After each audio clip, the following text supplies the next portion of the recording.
Good afternoon. My name is Susan Doyle and I will be your facilitator today on behalf of Lean Construction Ireland. I would like to welcome you to this Lean Construction Ireland webinar presented by Alex Coles, Strategy and Performance Analysis with John Sisk & Son, and Ugo Madu, Graduate Engineer with John Sisk & Son. The title of this webinar is Capturing Quality Information Using Artificial Intelligence. If you have a question, please type it in the question box and we will consolidate and ask Alex and Ugo after the presentation. If there are any questions that we don't get answered during the webinar, we will follow up by email afterwards. The speakers for today are Alex Coles and Ugo Madu. Alex is a chartered civil engineer with 6 years of experience in both design and on-site. 2 years ago, he moved to Sisk's Central Strategy and Performance team, where his focus is on leveraging data and analytics to improve project performance. He has recently completed a part-time apprenticeship in project data analytics, which has provided the technical skills in data science to enable him to bring more advanced tools into the construction industry. Ugo graduated from University College London with a master's in civil engineering. He has 2 years of experience in the construction industry, working on projects across Ireland, Netherlands, and the UK. He has sought to further the integration of innovative technology within the construction industry, having successfully brought new insights into projects throughout Sisk. He is currently exploring further holistic approaches to implement other uses of artificial intelligence throughout the business. I will now hand you over to Alex and Ugo to start their presentation. Perfect. Thank you very much, Susan. So my name's Alex Coles. I'm just going to introduce myself and Ugo, and then I'm going to hand over to Ugo to deliver the bulk of the presentation. So having been generally introduced there, I think that the two things that I want to kind of focus on from my background are the fact that I've made a transition from a direct engineering role at the coalface into what is a loosely termed strategy and performance analyst. Looking to make kind of more holistic, systemic changes at the center of our business. So I've been in this role for the last 2 years. I joined it with no background in data and analytics. I had a civil engineering degree, but found myself interested in this area of work and was able to back this up by doing this part-time apprenticeship in project data analytics. Off the back of that, and with Sisk putting more and more people through that qualification, I founded an internal data academy, which started out with 8 people and has now got 35 people who are interested in that kind of thing. And Ugo is one of the people who's worked with me in that academy. So Ugo has a very similar background to me. He's another civil engineer who did part of his degree course in Asia. I did part of my degree course in Hong Kong. He did part of his in Singapore. And Ugo is currently site-based in the Netherlands, but is also about to start the same apprenticeship in data analytics that I did. So the Data Academy, just to give you a bit of an insight into that, because I think it's important to understand what is essentially the incubator of the project that Ugo is going to talk about. So it started out as the 10 staff undertaking the apprenticeship in project data analytics as an informal group where we would talk about the course and share ideas. But it soon became clear that there's more and more interest in understanding data in our organization at all levels. And we decided to open up this group to more and more people. And it's actually gone kind of strength to strength over the 5 months since we set it up. We do a monthly call where we offer the opportunity for our members to talk and deliver presentations very similar to the one that we're about to deliver here, to share ideas, to provide a support network where people feel that there are other people in the business who are able to provide support and to network and to kind of accelerate some of the ideas that they might have. It's a forum for us to coordinate our efforts. I'm sure many of the organizations that you work for, there's lots of great ideas, but they're not always coordinated. So this is our single area for data projects to be coordinated. It offers the opportunity to practice clarity of communication. One of the challenges with working in data is in communicating its value and in communicating its importance to people. And quite a lot of the people in this group are relatively junior and might not have had the experience and an opportunity to speak to senior stakeholders. So it gives kind of a safe space for people to practice the pitch, essentially. It's there to share knowledge amongst the business, and also for people who do this kind of thing full time, like myself, to communicate the data strategy to people who are essentially in operational roles, but understand that applying data analytics to their roles has a real potential to change things. And then finally, for those of us who have done something in the way of formal training, it allows us a way to cascade that training down and to give tutorials in some of the modern data analytics tools, such as Power BI, Power Apps, and things like that. So I thought it was worth sharing this slide just to give you kind of a feel of what we're doing in Sisk at the center to facilitate the kind of tools that we'll go through shortly. And one other thing that I would point you towards is I've been invited by the Institution of Civil Engineers over here in the UK to write an article, a blog that's going out in August, giving advice on how data analytics offers some new opportunities for the modern engineer. As I say, it hasn't been published yet, but I thought it was a useful thing to talk about here, just to give a bit of context to the kind of work we're doing here. So in my mind, data, it will potentially completely change construction. We generate vast amounts of it, and we don't generally do as much with it as we could be doing. And I kind of would advise engineers to be a bit curious about that data, to ask questions about where it goes and what we could be doing differently.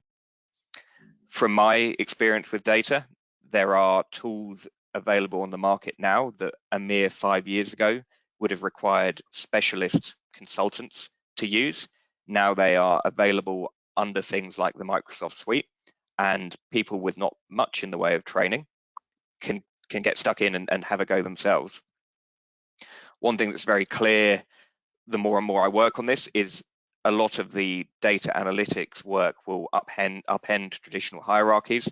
There are people joining Sisk now with graduate skills in things like coding and data analytics from engineering degrees that put them amongst the most expert in this area in the organization. So what we're trying to do from a Sisk perspective is to empower junior staff to come in and to seek new solutions to old problems. And Ugo's presentation will be a case in point of how we benefited from that approach. And the final thing I'll point towards is the fact that data works best if we're working collaboratively. The more data we have, the more we're able to do with it. So Sisk are engaging with organizations such as a data consultancy called Projecting Success over in the UK, who I'd really recommend looking into. Find them on LinkedIn, Google them, look them up on YouTube, because they have a lot of free content in this area where they believe that it makes sense to just come up with solutions and then share them to the entire project management and construction industry. So the photo on screen is a hackathon event, which was held at Tottenham Hotspur's football ground a couple of months ago, where Sisk turned up with a team and joined a load of other people. I think it was 200 people, coming up with joint solutions to some of the most challenging industry problems. So that's kind of my view on some of the background to this. Now I will hand over to Ugo, who will talk through the specifics of, as I say, the fruit of our efforts when it comes to data-driven solutions. So over to you, Ugo. Thank you, Alex. And yeah, so today I'm going to be covering all of these points and to talk more about what we made at Sisk and how this has enabled us to be more efficient on our day-to-day tasks. So it all started with the concrete cube certificates, which this is a type of document that we receive on site, in which for whatever pour that is poured onto site, we collect concrete cubes, and those cubes are then gone to the lab and tested with compressive strength to check that the concrete that we have on site reaches specifications. Then from the lab, they send us PDFs of the certificates themselves, in which we get the information such as the concrete cube strength, and we use that to analyze whether or not that concrete cube has reached the specified strength. This is usually done by a certificate that we receive in PDF format, and we usually copy paste that information onto an Excel spreadsheet register for further analysis. Other types of documents that we've received also include stone delivery tickets and invoices and so on. And all this, each and every one of these documents contains information that we could use to empower and find more insights into the tasks that we do on site. To give you a bit of a feel of how many documents we were receiving on this one particular project, we were receiving roughly 800 documents per month, and scale that up to the vast amounts of projects that a single company could be working on, and that's a lot of documents that we need to be processing on a daily basis. On top of that, the particular document that we were looking at, which is concrete cube certificates, had around 10 data points that we were collecting, so 10 times that we were copy pasting specific items from that document itself onto an Excel. And that in itself is a very tedious task to do, especially with today's technology that exists. And the reason why we do this is because of the quality assurance purposes, making sure that we are receiving or have the correct concrete strength on site that's being poured, and to create an audit trail for us to be able to give back to the client at the end of the project and use that information, have all that information available for the client to inspect whenever they need. So the problem was that the current process of processing all this data was a very manual and time-consuming process. This was taking a lot of time in terms of extracting all that information from a single PDF, as it was a very simple task of copy and pasting. Even though it was a simple task, it was still done by humans, and we humans were putting in hours and time into doing this task, and it's prone to human error. So there was a potential of us not copy pasting onto the correct cell on that register, and that added over tens and thousands of data points that we have to copy and paste. The possibility of there being an error somewhere increases exponentially over time. On top of that, this task is one that I don't believe much people are very interested or find a lot of joy in doing. This was one of the tasks that I would usually leave to the very end of doing. But we already had that information available to us, but as people don't process it on time, there is the potential possibility of us having faulty or not accurate information on site, and we have not yet detected that error because we haven't yet processed it. So there was that potential errors or mistakes on site that haven't yet been picked up by us as we didn't process that information. So to combat this, we came up with a solution. The solution was able to save us time when it came down to the manual inputting of all this information onto the register.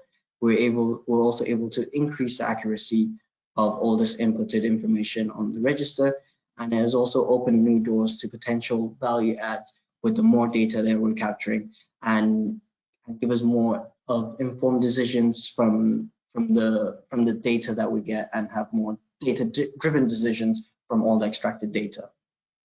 All of this was able to be done by the use of Power Automate.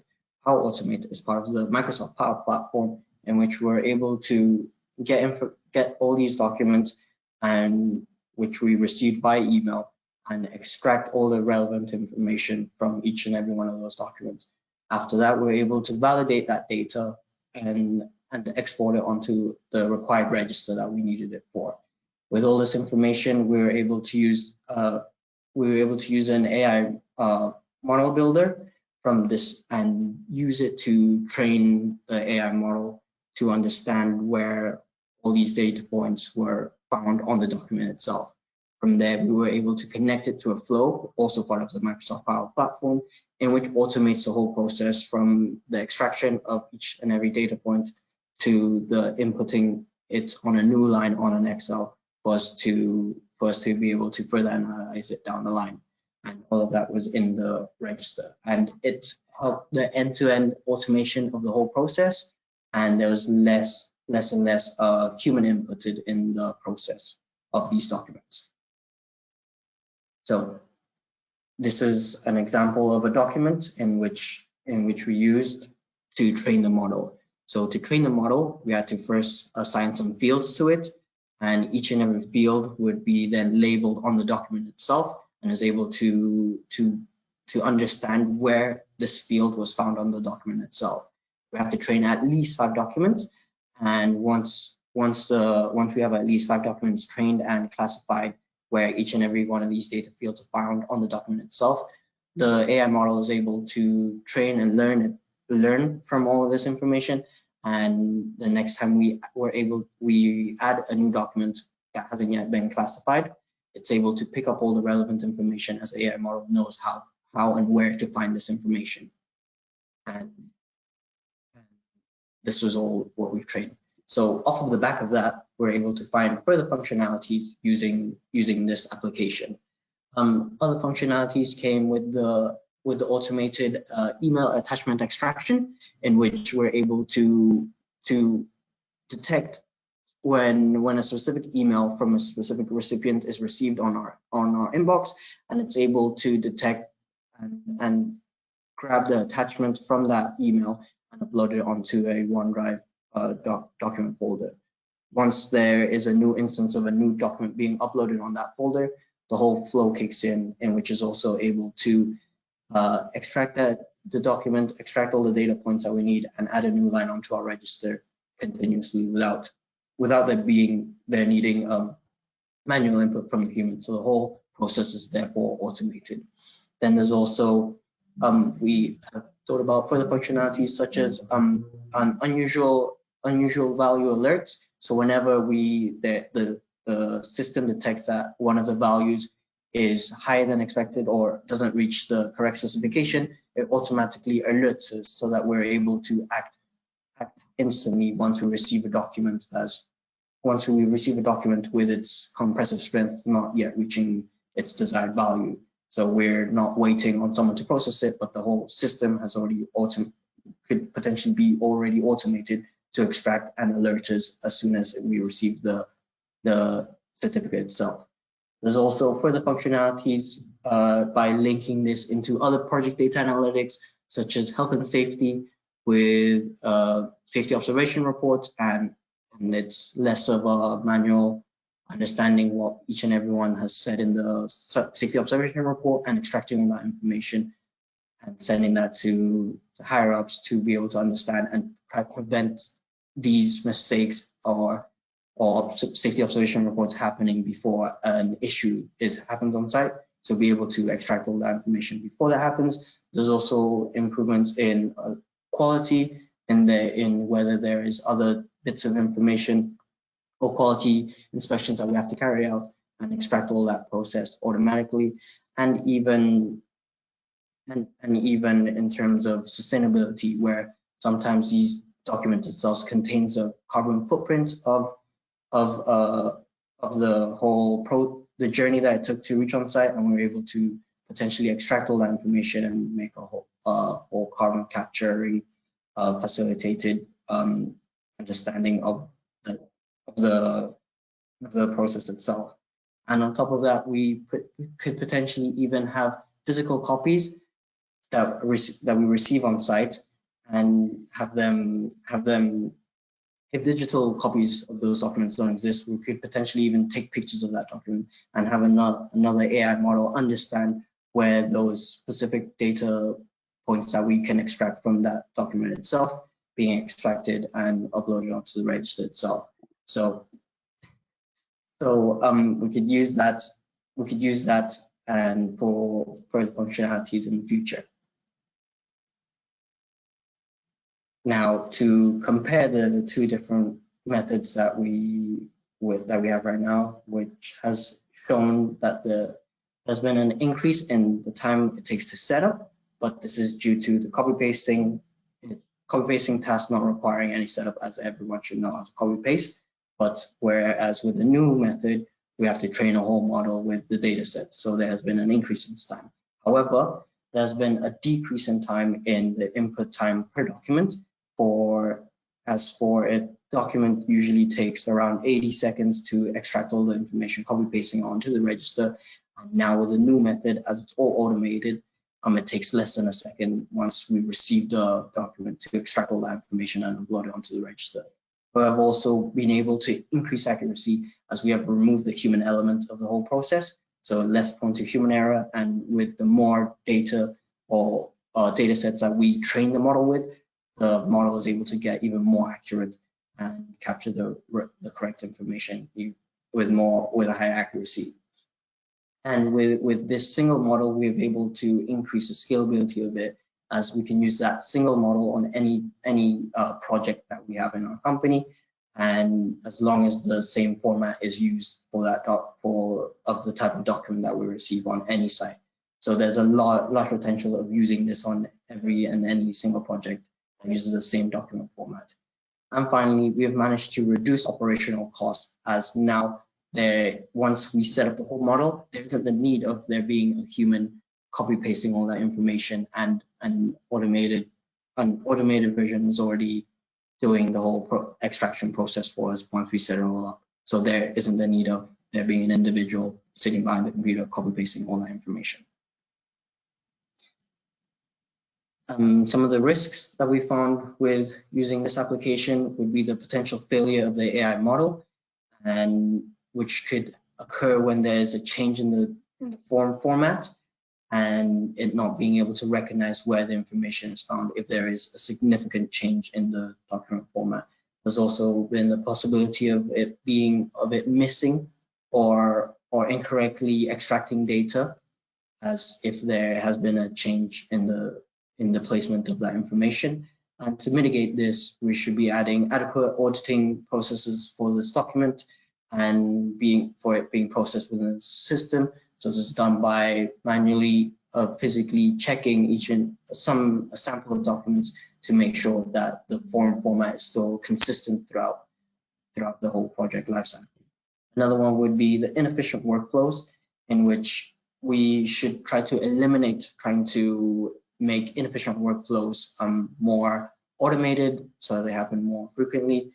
And we can mitigate this by revising workflows, control frameworks, and governance behind the management system to try to make processes, or to try and optimize these processes even further before trying to automate inefficient processes.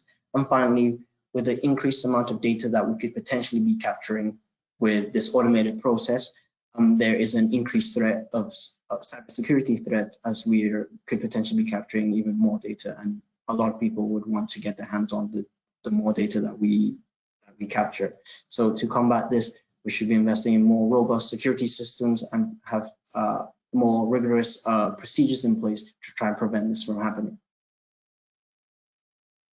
And the main benefits of this whole process have definitely been the time-saving element and the quality improvements, in which we have estimated that this whole application can save around 210 hours per year per project.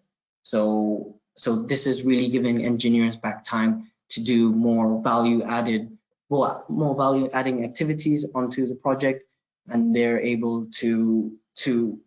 able to pass these tasks onto an AI machine, and we are able to do more activities that we're more suited to do and able to use our brains on. So all these minor tedious tasks have been passed on to an automated system, which is able to handle that and doesn't need a human behind it processing. And it also has improved the quality, by increasing the accuracy of the data that we're capturing. And as we're automatically processing all these documents as soon as they arrive, the time it takes for us to find an error within the documents that we receive has definitely been decreased, as we're not waiting on someone to process that document before we're able to realize that there's been some errors within what has been poured on site. And finally, how this whole process is automated end to end. We have a consistent live register which is able to be updated whenever a document is received, and that's really helped with the quality side of the projects. Finally, I'd like to bring about this picture, which shows how two people are moving around, bringing about a box full of stone and it's very heavy. But the thing is that they're using squared wheels, and that is making the task all the harder to do. And on the left hand of the picture, there is someone showing them circular wheels in which they could potentially be using to make the whole process easier. But they were just too busy to do this. And this resonated with me as I believe that it's hard to implement change within the industry, and there are lots of people who are very stuck in their ways of doing what they currently do because they've been doing this for years. And whenever someone brings about a new solution, it's not always picked up, as they have to change the way that they're doing things.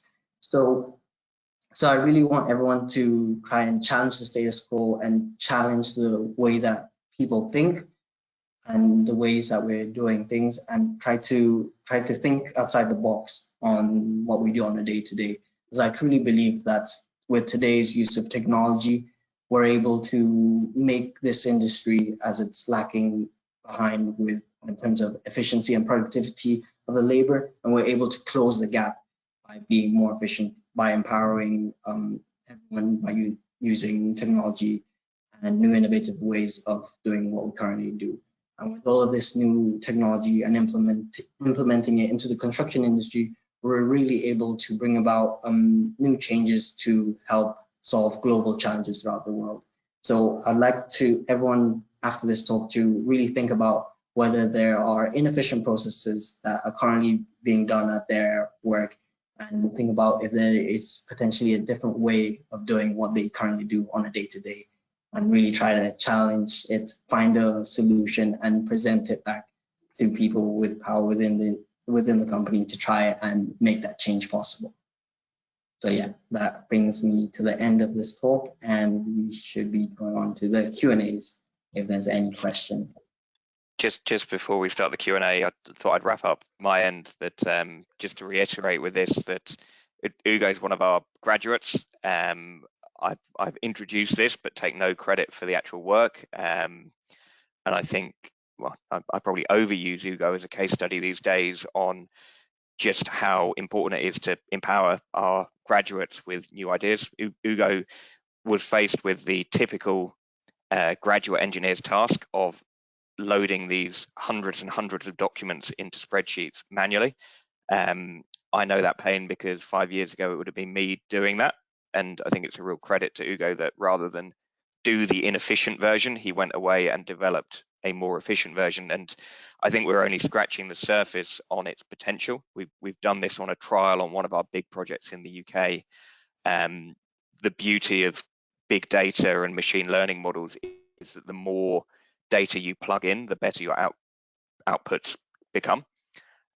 So hopefully over time, we will be able to be in a position that a concrete cube ticket of any format will come in, and the system will be able to read the useful data.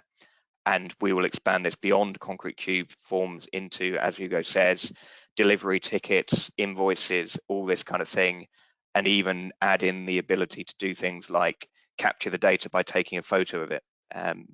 So I think it's a really exciting area and something that we've been able to do. Ugo, 99% of the work, 1% of me.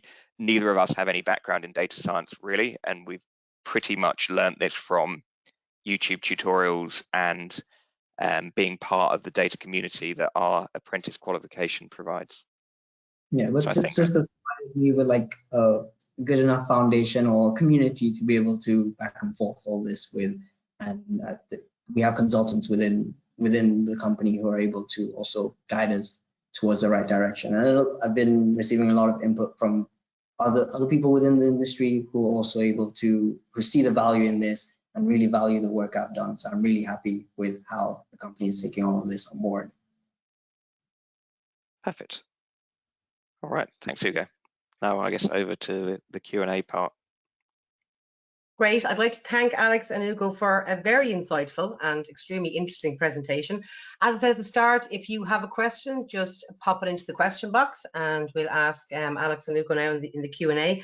There are a few questions in already. Is the tool free for all? It isn't. Now, I don't know the individual licensing agreements of all the companies, the people on this call, but with Microsoft, we were able to access a free trial for 90 days to build the proof of concept. And that's what Ugo did, just to turn around to us and say, here you go, here's a tool that works. All I would say is that it then became a no-brainer. Whatever additional license we paid for the AI form reading tool completely was dwarfed by the potential savings that came from it. It's also worth noting with the licensing agreement that it's only the person who builds the AI form reader who would be paying the extra, not every single person who's using the tool, if that makes sense. So if you had a couple of designated people who are doing the building of the machine learning models, you could have 100 people tipping data in at one end and 2 people managing the models, and then you're only paying for 2 licenses, is my understanding of how the licensing works. Okay. Another question, does this work for any ticket or any format?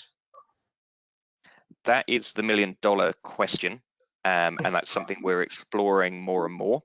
In theory, the nature of machine learning is that it's a guided learning where the more data you put in and the more you kind of give it a bit of direction, the better it becomes at detecting differences to what you've initially put in. So what Ugo put in initially was, I think, a mere 5 forms, and off the back of 5 forms, the tool was able to detect the data in 700 forms.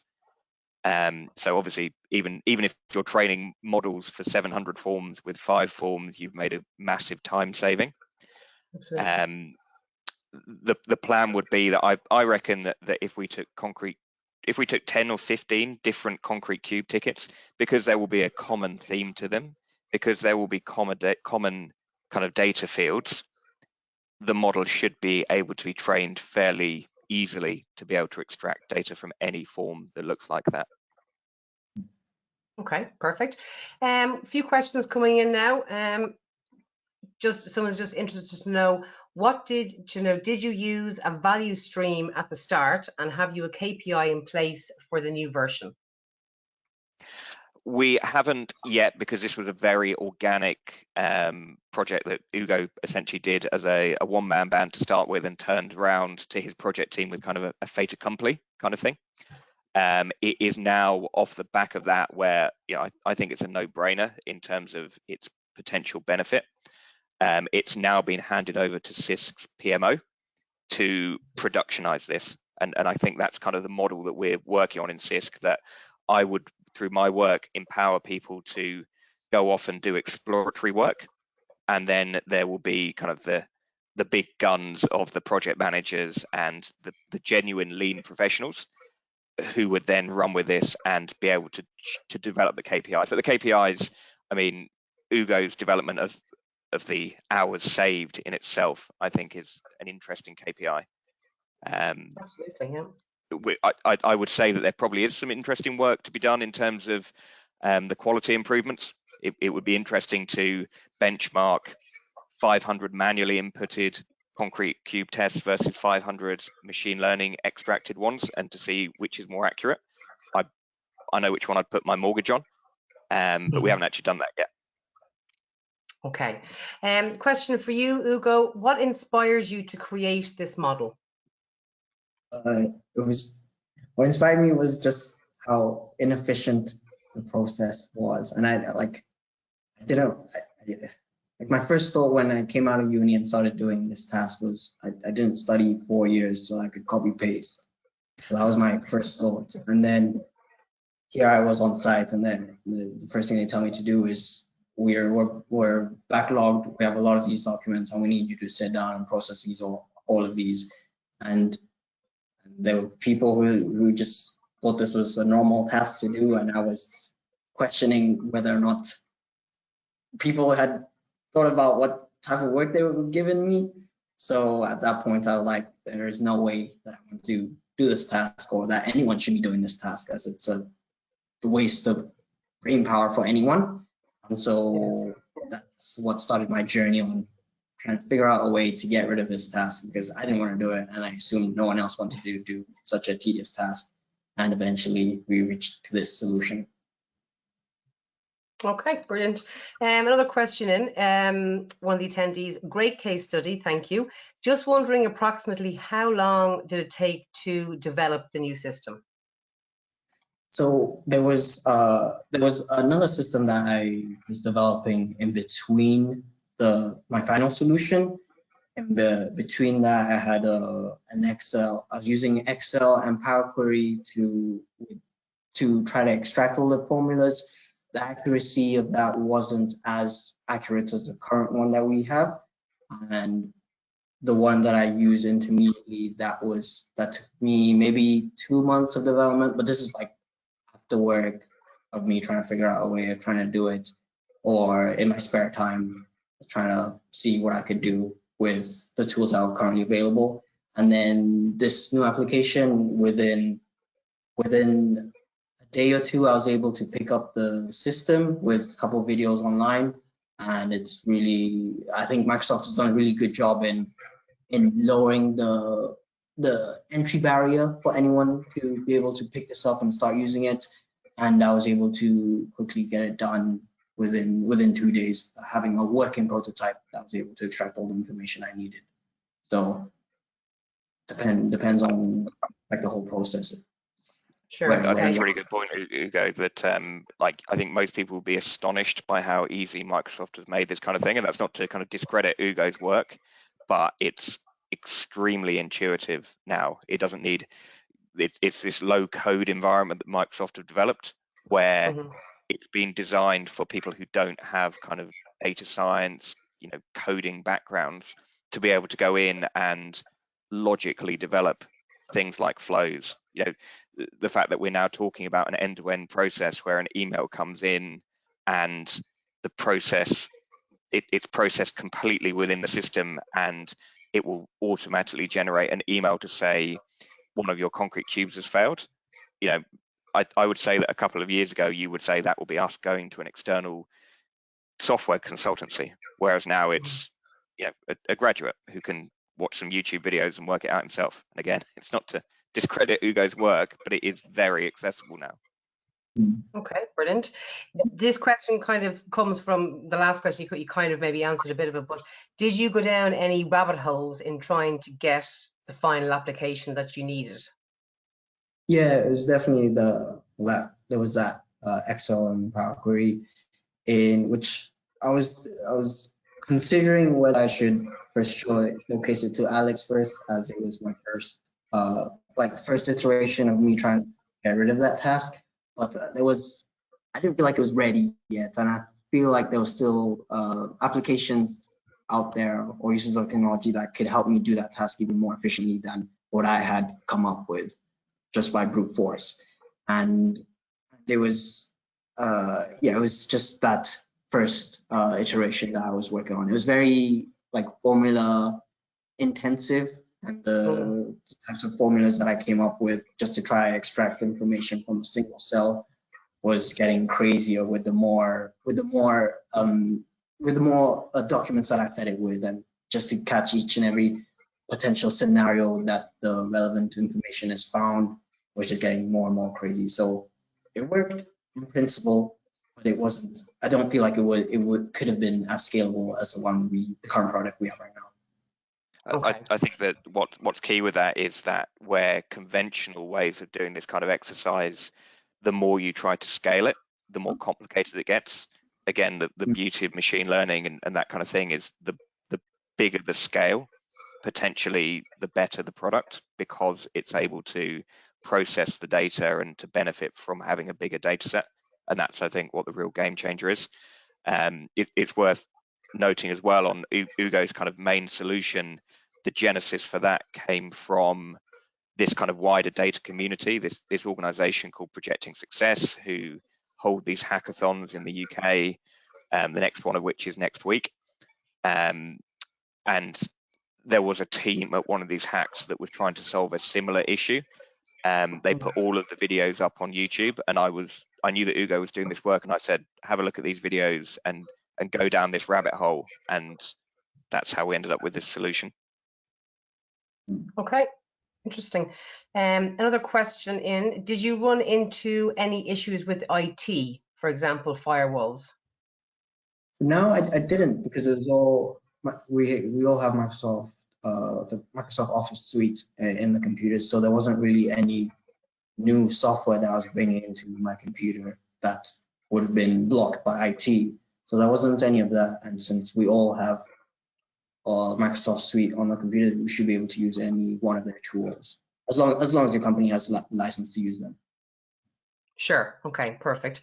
Someone just asked, Alex, would you be able to share the link to those videos that you mentioned?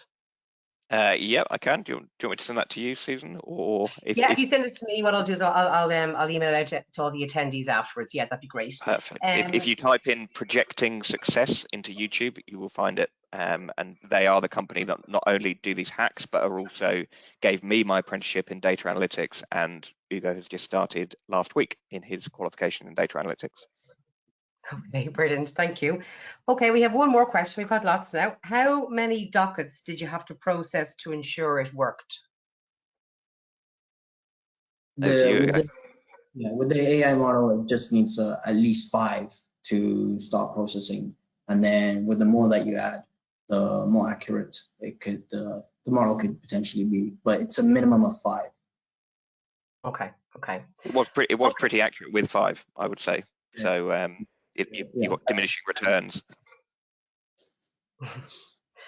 Okay, that's all the questions. Do you have any closing comments, Alex, Ugo, before we shut down?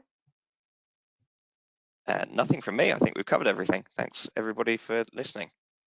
Yeah, you good, Ugo? Just challenge the status quo, as in everyone is able to contribute to this industry one way or another. So just make sure you don't don't fully accept everything that they give you firsthand, and maybe question it at the beginning.